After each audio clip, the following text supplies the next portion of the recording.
de l'essai L2 Speed 2024 avec à ma gauche Jérôme, 108 kg, ça pousse, ça va permettre de tenir vraiment de la toile. Aujourd'hui 25 nœuds plein est, on a une 5 mètres Fusion V1 de chez Ozone, première aile à caisson du marché.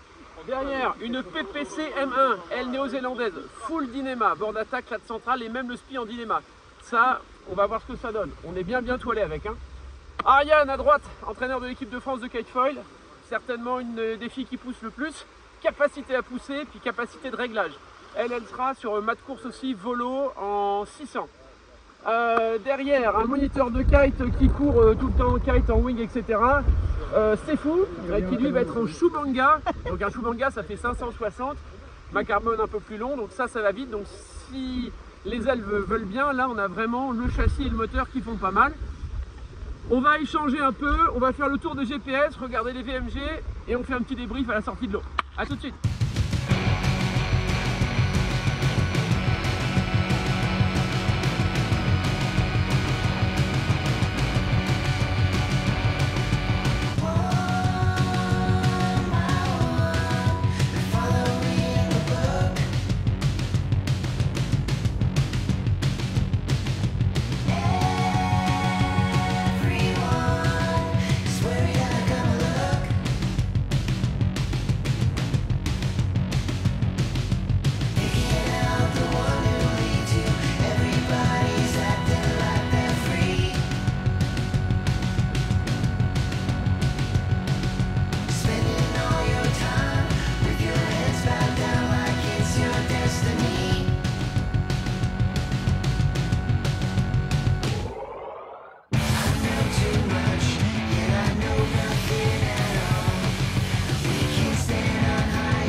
Hugo, toi tu pars vraiment bien toilé avec la Fusion V1.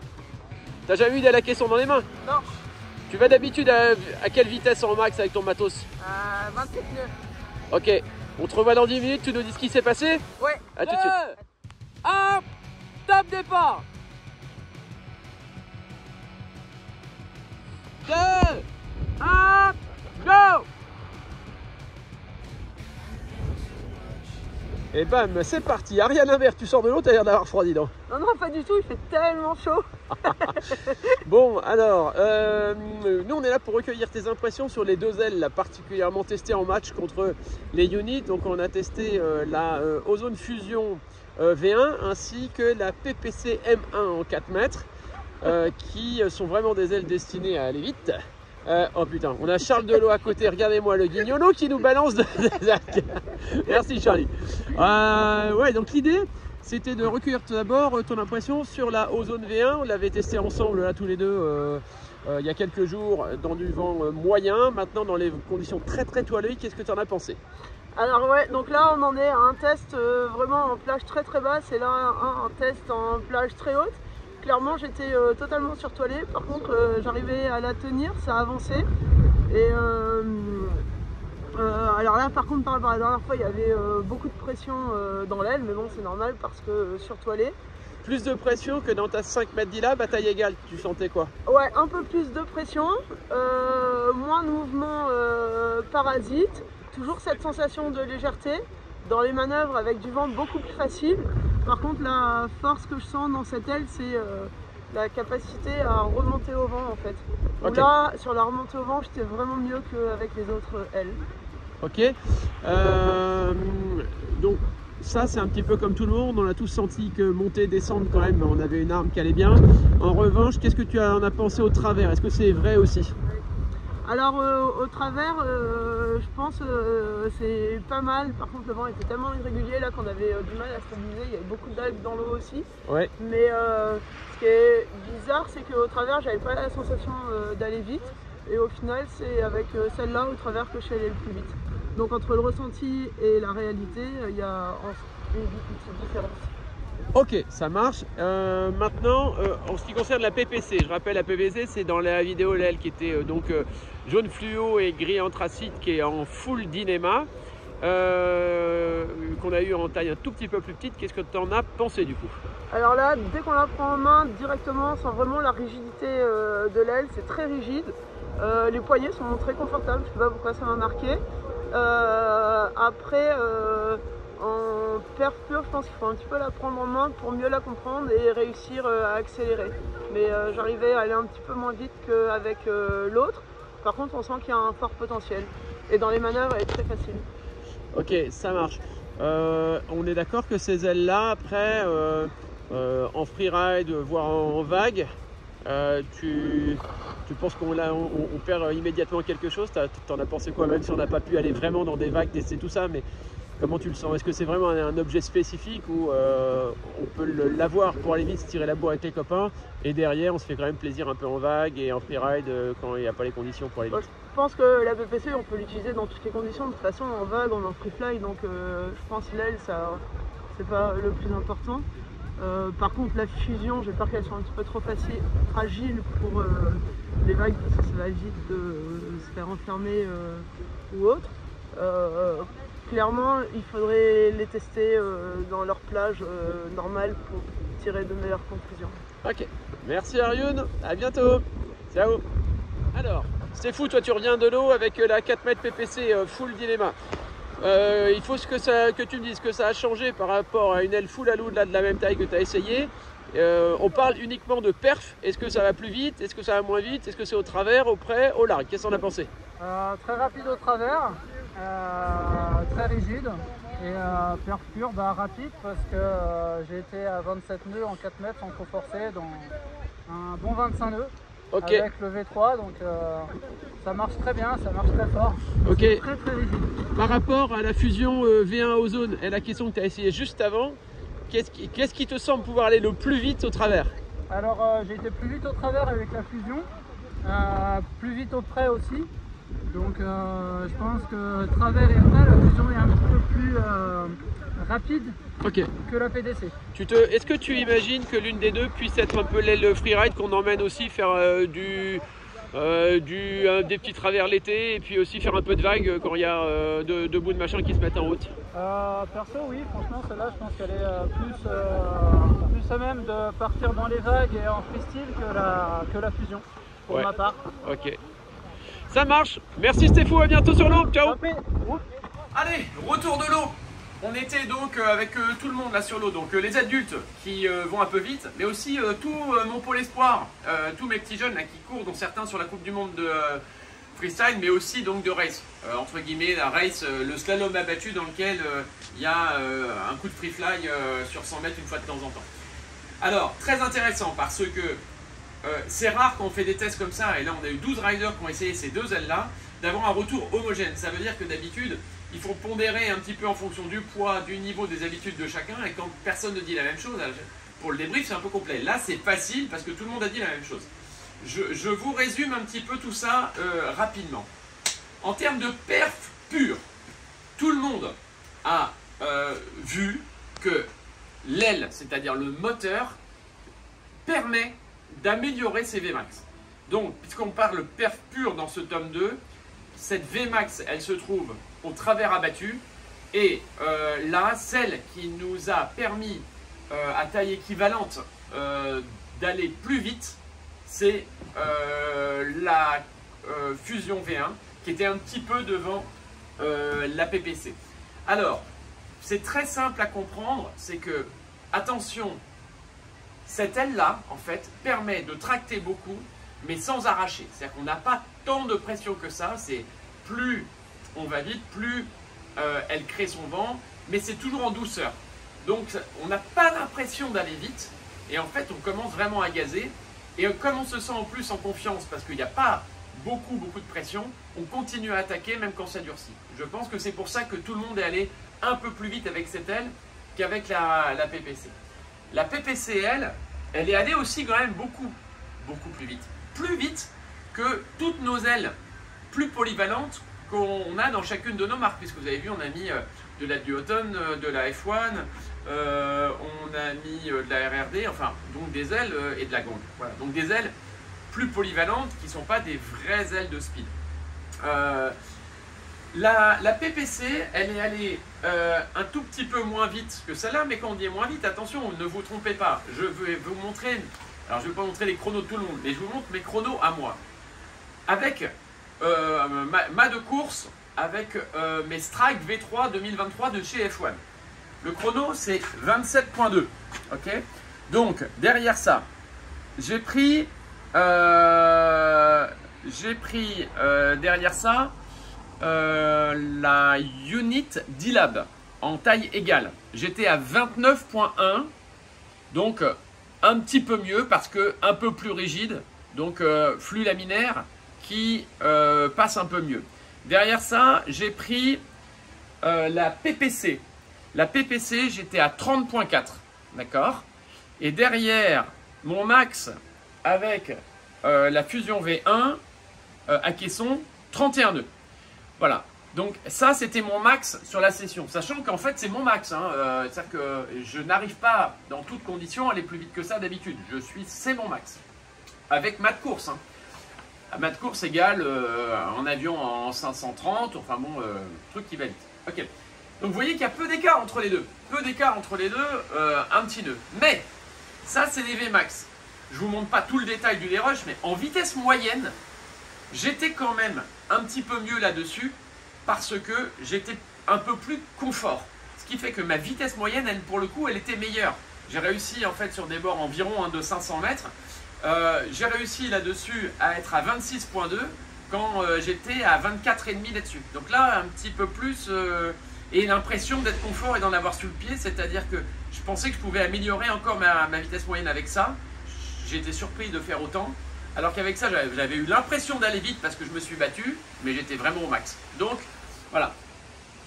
On voit donc qu'en Speed Max, des ailes de course, ça change quand même pas mal l'idée. Mais ça change à la condition qu'on ait un mât de course. Parce que, attention, si c'est pour mettre en dessous un 900 un peu freeride, ça ne sert vraiment pas à grand-chose d'avoir ce genre d'aile. Parlons de la VMG. Alors, la VMG, là pour le coup, on a énormément gagné au près, c'est-à-dire plus de 15 degrés avec la Fusion et la caisson. Ça veut dire que donc sur un parcours olympique up and down, on va vraiment gagner par rapport à n'importe quelle aile traditionnelle grâce à l'aile à caisson. Donc ça c'était très important. À la descente, pas tant par rapport à la PPC qui en charge beaucoup. On n'a pas eu une grosse différence. Donc vraiment il faut se dire que c'est la montée qu'on gagne énormément. On gagne parce que très clairement l'aile elle avance dans la fenêtre au fur et à mesure qu'elle crée son vent et qu'elle charge, et donc ça nous permet de monter de plus en plus. En fait on monte naturellement, donc ça c'est pas mal. Puis après le deuxième truc c'est que parce qu'on a beaucoup un appui qui est très équilibré, on arrive à mettre de la contre-gîte, et parce qu'on arrive à mettre beaucoup de contre-gîte, bah, on monte beaucoup plus haut. Donc, ouais, c'est vraiment une arme qui permet de monter. Après, ça, c'est la partie perf. Maintenant, pour bien comprendre, ça suffit pas. Ça va suffire à l'acheter au mec qui dit, moi, je veux faire du speed à L4, il pourra prendre ça aussi, ça va aller vraiment plus vite que ses aides normales, ou je veux courir. Et là, il y a vraiment des armes en 2024 qui peuvent changer la donne. Maintenant, est-ce que c'est polyvalent? C'est-à-dire pour celui qui dit, non mais je ne vais pas avoir 2-5 mètres, ça plus une autre, si les conditions de speed ne sont pas réunies. Alors là, en termes de polyvalence, tout le monde a bien noté que ça, par exemple, en vague free fly, non, vraiment ça ne marche pas, parce que en fait on bouge, on voit que le caisson à l'intérieur il bouge aussi, il reste pas en pression, et donc l'aile elle a du balancement, ça marche pas bien.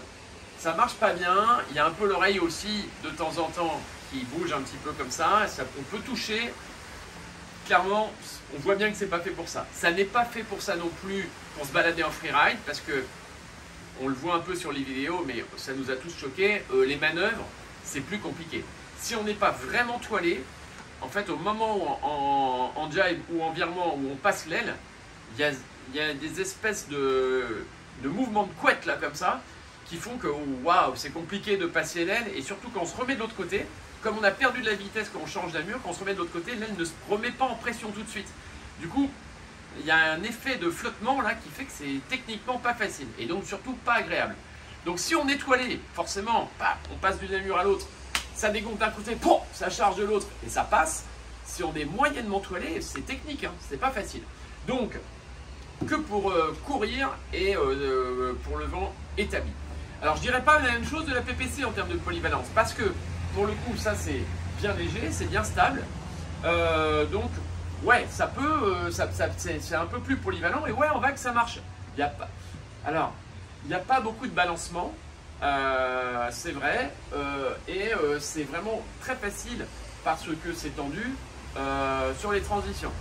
Après dans la nage de tous les jours, vous avez bien vu que le bord de fuite, il est super rigide du fait que ça, c'est du Dynéma, qu'il y a quand même 3 petites lattes ici, là, de chaque côté, et que le bord de fuite, quand même, il est tendu fort. Alors, est-ce que c'est agréable à naviguer? Wow, ça charge pas mal, hein, quand même. Hein. C'est-à-dire que c'est physique. Donc, c'est une aile qui est faite pour faire de la perf, mais si on la débraye en vaille en free fly, elle vole bien, on sent pas la puissance. Mais comme c'est quand même bien raide,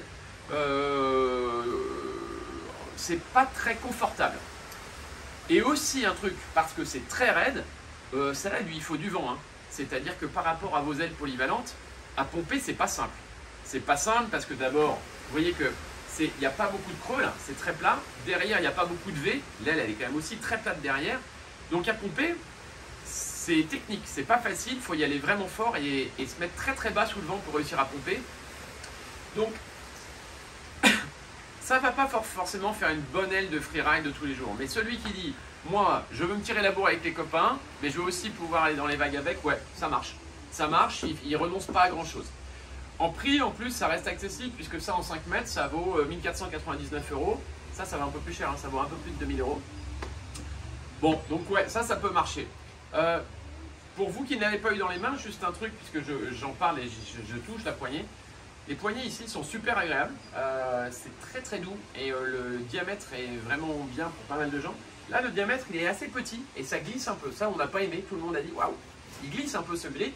Et comme la poignée est très fine, quand on a des mains de taille moyenne, on a l'impression qu'on manque un peu de grip. Bon voilà. Derrière, si vous orientez vers ça, c'est-à-dire que maintenant vous me dites ouais, donc j'ai bien compris que c'est pour aller vite et courir, très bien, mais est-ce que c'est fragile, est-ce que c'est durable et tout? Ouais, clairement, il faut bien prendre ça en considération. Ça, c'est pas très fragile, mais c'est une aile quand même qui est typée, donc il faut la respecter un peu. Ne la mettez pas dans les vagues, n'allez pas vous faire ensevelir dans les vagues, n'allez pas trop sauter avec. On a essayé, hein, ouais, ça porte bien. Alors, ça lifte pas. Ça, quand vous mettez un coup de main arrière pour essayer de partir avec par exemple un gros relais, ça aspire pas beaucoup, donc ça c'est un peu décevant. Par contre, une fois que vous êtes en l'air, ça porte beaucoup. Mais alors comme on l'utilise en position surtoilée, à bloc, parce que ça se tient bien, ouais quand même, ça plane bien, hein, en sustentation c'est pas mal. Mais on sent pas le coup de pied au cul quand on va essayer de monter sur du pop. Gaffe donc en termes de fragilité, il faut quand même respecter le fait qu'il y a des caissons ouverts à l'intérieur, clair circule, bon, c'est du PentaTX. Il faut y aller un peu mollo, ça ne semble pas dramatiquement fragile, mais c'est fait pour être light, hein, donc il n'y a pas des renforts partout. Ça, c'est vraiment beaucoup plus costaud. Ça, il n'y a aucune limite. Je dirais que le Dynéma, là, c'est un côté plastifié, là, qui est beaucoup plus durable que le Technoforce D2 qu'on retrouve sur un paquet d'ailes du marché. Et là, le Dynéma, c'est éprouvé, hein, ça a 40 ans, ça, dans la voile lourde. On est capable de gonfler à 22-23 PSI en course. Donc, normalement, c'est pas ça, hein, c'est donné pour 12-13 PSI. Et ça éclate à peu près à 26-27 PSI. Sur n'importe quelle aile autre qui ne serait pas en Dynéma, à 20 PSI, il y a tout qui explose. Donc non, ça c'est hyper solide, on peut y aller. Ce paramètre-là ne doit pas vous arrêter. Après, si on veut résumer, donc pour qui? Voilà, il y a beaucoup de gens aujourd'hui qui veulent pas faire de vagues quand il n'y en a pas, mais qui a un peu de vent fort en Méditerranée par exemple. Vous avez des petits foils, vous voulez vraiment vous tirer la bourre avec les potes.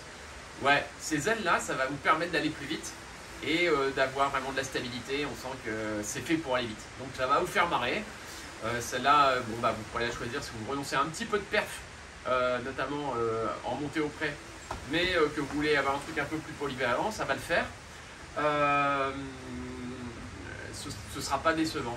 Donc vraiment, c'est pour ces gens-là qui disent je vais privilégier le slalom, tirer la bourre avec les potes avec des trucs qui vont vite, et puis ça va être polyvalent, puis ça, bah non, ça va pas l'être, mais en même temps, bah, c'est pas fait pour ça, c'est fait pour être perf. Vous pouvez venir encore essayer ça au Shop Naturkite à l'Almanar, à la bergerie. On a ça encore en test pendant, je pense, 4-5 semaines, donc on vous les prête avec grand plaisir. On va avoir ça en stock, donc attention aux tailles que vous voulez, 5, 4, 3 et plus bas. On va avoir un peu de stock, mais si vous en voulez dans les précos, il faut qu'on en rajoute, parce que c'est quand même pas mal demandé. Et ça aussi, on va distribuer ça hein, pour les gens qui veulent. La PPC M1, on distribue ça au shop aussi. Vous pouvez nous appeler pour tout besoin au 04 94 21 97 57. Hubert et Jérôme, on a participé à tous les tests avec tous nos riders. On saura vous en dire plus si vous avez besoin. Et si vous avez besoin de réfléchir aussi sur les tailles. Voilà, on se retrouve sur l'eau très bientôt. À bientôt les amis, ciao!